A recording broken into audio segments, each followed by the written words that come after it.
Alright guys, so this is the activation portion of our video now. So I'm going to go ahead and go over some foot health activation for getting some more proprioceptors firing on in our feet and getting the joints working properly and getting the tissue to lengthen and shorten properly at all. So I have a kind of like a bigger ball. I would say it's soft. It's not really it's not like super squishy, but you can use a soft ball for this if you have a dog toy at home. Anything that you can kind of push into where it's not gonna it's not gonna hurt when you're using it. You can also use a balled up towel, and you can take the towel, put a rubber band around it if you have some rubber bands at home to make the towel. So it's just, the idea is just pushing into it when we're doing this exercise. So when you first start off, we're gonna take the ball or towel or whatever you really have available. You can even use a 2-liter, honestly, and just fill up there, whatever you can push into.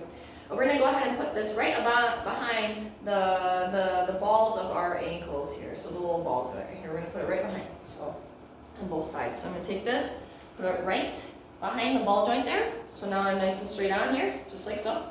So I'm going to go ahead and use the assist of either the wall, or I'm going to also use the assist of my boxing guy here. So I'm going to go ahead and go from the side view so you can kind of see what I'm doing. So I'm going to actively drive my toes, and I'm going to spread my toes apart as far as I can after we did all this foot warm-up, and I'm going to drive my toes in the ground. I'm going to think about how I'm gripping the floor. So I'm actively, my 3 points of contact with the floor. Okay, so if this is your foot, you want it, the big toe, right underneath the big toe, the palm of the big toe. We want it underneath the ball of our pinky toe, so here and here, and then we want the heel of our foot. So you want all 3 contacts. So I'm kind of focusing on driving my feet in the ground, spreading the floor with my feet and my toes, and I'm squeezing. And I'm also actually thinking about squeezing that ball in between my feet too. So I'm thinking about driving my feet in as hard as I can, and I'm squeezing that ball where my ankle's at. So what I'm going to do now, while I'm squeezing, I'm going to go ahead and elevate slightly, so halfway. I'm not going to do it all the way up. So I'm using the support of my wall, squeezing my glutes, quick with that, to get my core on, and I'm going to go ahead and just come up halfway. So I'm squeezing, I'm going to actively drive my toes from the ground, the balls of my feet, I'm squeezing my glutes, so I'm squeezing as hard as I can. I'm keeping my core on and nice and tight, so belly button is fine. And then I'm going to hold for about 5 seconds, and then I'm going to kind of come all the way up. While I'm still squeezing, I want to keep my core on, my glutes should be on, so if I'm properly stabilizing, I shouldn't have to hold on to the wall. But this is a little bit harder if you're not used to it. So I'm going to go ahead and hold on to the wall. I'm going to hold for about 5 seconds. 4, 3, 2, and 1, and lower myself down nice and easy. Give yourself a second and reset. We're going to go ahead and do number 2 now. I want you guys to go ahead and do this 2 sets of 10. 5-second holds. You can go halfway, hold, drive those feet in the ground. 5, 4, 3, 2, 1. Making sure my glutes are on, and I'm going to extend all the way up at the top. Squeezing, driving my toes in the ground, squeezing that ball, keeping my core on for 5, 4, 3, 2, 1, and then I'm going to lower it back down. And like I said, do 2 sets of 10 of these guys. I would do like 30 seconds rest in between the break in between your sets, and then just work on this. I would say you can do it once a day. If you want to do it multiple times a day, it's not going to hurt. Just think about how your body's going to react to it, because you're using and opening up a lot of new mind muscle connections. So your body might take a second to connect those, so we don't want to overload it. So maybe just do like 2-3 sets of 10 per day if you want to start off with that. So the next exercise we're going to do is called glute activation. So what I'm going to do is I'm going to go ahead and get my feet nice and straight on, because we always want our feet nice and straight on, right? So nice and straight on, I'm going to grip my feet into the ground just like the drill we did the last time. I'm going to make sure my hips and my feet are nice and stacked. And then I'm going to think about actively squeeze my glutes nice and controlled. If you notice, my knees will slightly come out. So I'm going to squeeze.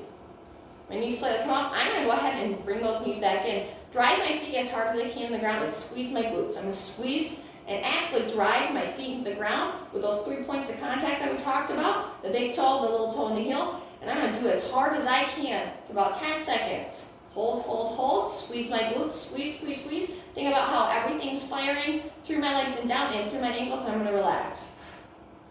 And then I'm going to do this again, give myself about 10 seconds, activate the glutes, bring the knees in slightly to create that torque, and I'm spreading the floor of my feet and driving my feet in. So I'm spreading, making sure my toes are actively pushing the ground, making sure my balls of my feet are actively pushing the ground, and I'm just squeezing those glutes for 10 and then relaxing. I'm gonna go ahead and do this for 5 sets of 10 seconds. Intervals, you can do 10 seconds off, 10 seconds on.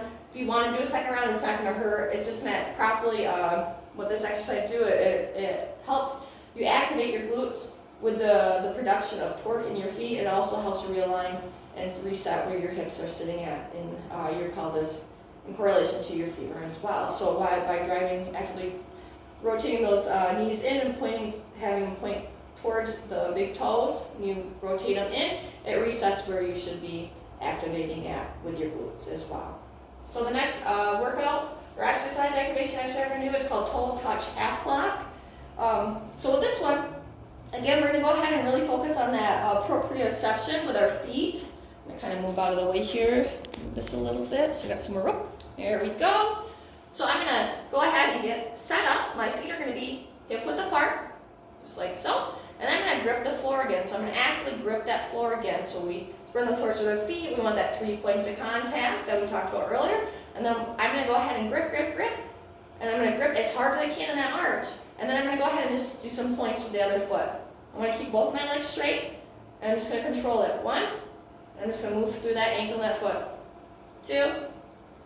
Good. And then I'm going to try to go as far as I can back without bending that front knee and the back knee. 3.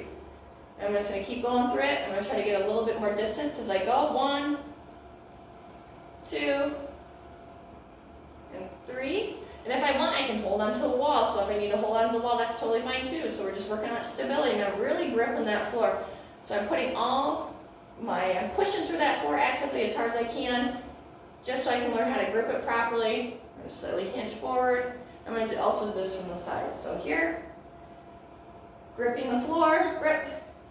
Touch forward, touch from the side. You see how both my legs are staying nice and straight. I'm keeping my core on and squeezing my glutes. And I'm also going to reach as far as I can through the back and then bring it back forward. So I'm reaching through, trying not to bend both legs, trying to stay centralized on that stability, and 3, and working on that as I go. So I want you to do this, that's 1 cycle, so the 3 taps is 1 cycle. I want you to go ahead and do 3 cycles on each side, and then move on to the next movement. So our last one is more of a stretch. So after doing all that cycle that we went through, we're going to go ahead and stretch it out and try to lengthen those tissues a little bit more.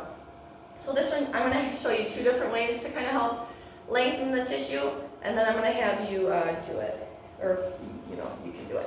So this is the first one. So we're just going to go ahead and work on that plantar flexion stretching. So we're coming down, and if you have a hard time just sitting on your ankles like this is a good indication that you are really tight in the tibia area, and that this is a good stretch for you to do.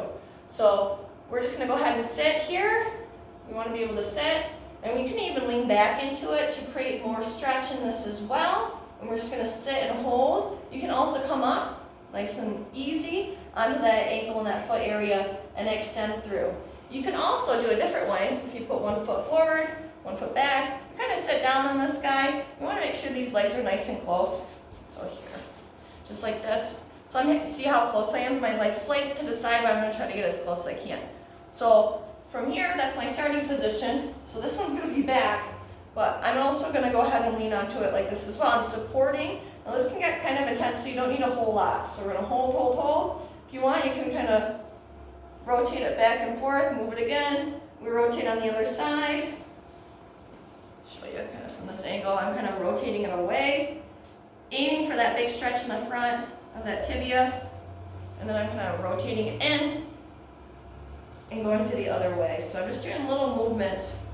I'm just kind of moving it in, I'm twisting it, pulling it up, pulling it out, pulling it in, trying to get all angles of stretching of that as well, so I can kind of gain some more of that range of motion that I'm looking for my feet and for my ankles. So this will definitely help. If you have, these movements will help you if you're having any like hip issues, feet issues, knee issues. Loosening up the feet is quite a big tool in our arsenal that we can use to kind of help get that range of motion, and to know, like, even if we are stabilizing properly, let's say you are stabilizing the way you should, to kind of figure out, well, maybe there's a different issue going on instead of my feet. My feet are stabilizing and gripping properly. I can dorsiflex. I can bring my toes up all the way, because we should be able to bring our toes up when we flex. See, my dorsiflexion's not as good. Should be able to bring your toes up all the way and all the way straight as well. Even if you have to do it manually, it's a good way to work on knowing kind of your range of motion in your feet as well, because that's going to correlate with your knees, it's going to correlate with your hips. So if you're having a hard time with stability in certain areas, check out your feet first, and if you're thinking it's not your feet, it's going to be something more upstream. So this is our activation part of it. Go ahead and get this done, and then I'm going to show, and then go into and get into the next exercise. All right, have fun.